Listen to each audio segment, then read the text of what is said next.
হৰ ঘৰ তিৰংগা কাৰ্যসূচী সম্পন্ন। কৃষ্ণাই খণ্ড উন্নয়ন বিষয়া কাৰ্যালয়ৰ উদ্যোগত স্কুটি ৰেলী। কেন্দ্ৰীয় চৰকাৰৰ হৰ ঘৰ তিৰংগা কাৰ্যসূচীৰ লগত সংগতি ৰাখি আজি গোৱালপাৰা জিলাৰ কৃষ্ণাই খণ্ড উন্নয়ন বিষয়া কাৰ্যালয়ৰ উদ্যোগত এক স্কুটি ৰেলী উলিওৱা হয়।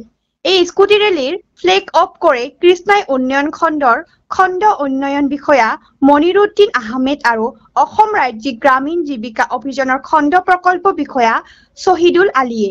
কৃষ্ণাই খণ্ড উন্নয়ন কাৰ্যালয়ৰ পৰা টুকুৰা বৰমহৰা গাঁও পঞ্চায়তলৈ উলিয়া এই স্কুটি ৰেলীত খণ্ড উন্নয়ন বিষয়া কাৰ্যালয়ৰ বিষয়া কৰ্মচাৰী, অসম ৰাজ্যিক গ্ৰামীণ জীৱিকা অভিযানৰ কৰ্মচাৰী আৰু আত্মসহায়ক গোটৰ সখীসকলৰ লগতে স্থানীয় ৰাইজে অংশগ্ৰহণ কৰে।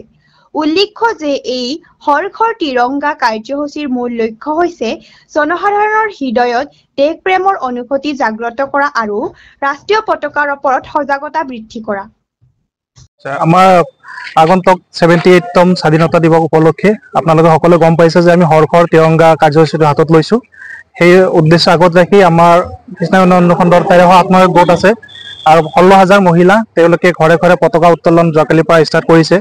আজি আমি আৰু সজাগ কৰাৰ কাৰণে ৰাইজক আমি এটা সজাগতা দল ওলাব বিচাৰিছোঁ ৰেলী। এই ৰেলীত আমাৰ প্ৰায় 80 গৰাকী আত্মসহায়ক গোটৰ সদস্য আছে, লগত আমাৰ সকলো সখী বাইদেউ আছে আৰু আমাৰ কৃষ্ণাই উন্নয়ন খণ্ডৰ বিডিঅ ছাৰৰ নেতৃত্বত আমি এই সজাগতা ৰেলীটো আৰম্ভ কৰিব ওলাইছোঁ, যাতে প্ৰতিটো পৰিয়ালতে স্বাধীনতা দিৱসৰ যিটো উৎসৱ এই উৎসৱটো ভালকে পালন কৰিব পাৰে, সেই উদ্দেশ্য আগত ৰাখি আমি এই ৰেলীটো আৰম্ভ কৰিছোঁ। এই ডেভেলপমেণ্ট ব্লকৰ আণ্ডাৰত আজি আমাৰ ৭৮ সংখ্যক স্বাধীনতা দিৱস উপলক্ষে আমি আজি স্কুটি ৰেলী আৰু বাইক ৰেলী আৰম্ভ কৰিছোঁ।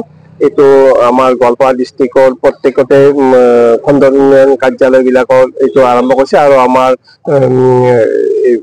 যিখিনি আত্মসহায়ক গোট আছে, আত্মসহায়ক গোটৰ বিভিন্ন সদস্যসকল লগ লাগি আৰু আমাৰ উন্নয়ন খণ্ডৰ যিখিনি কৰ্মচাৰী আছে আৰু সমূহ কৰ্মচাৰীয়ে আমি আজি দিনটোত স্কুটি ৰেলী আৰম্ভ কৰিছোঁ। ইয়াতেতো আমি দেখাই পাইছোঁ আপোনালোকে আমাৰ বিভিন্ন এইটো কি কয় ব্লকৰ খণ্ড বিভিন্ন জেগাৰ পৰা আহিছে বাইদেউসকলে আসন কৰিছে আৰু দেখা পাইছে আমাৰ ৰেলীৰ কাৰণে।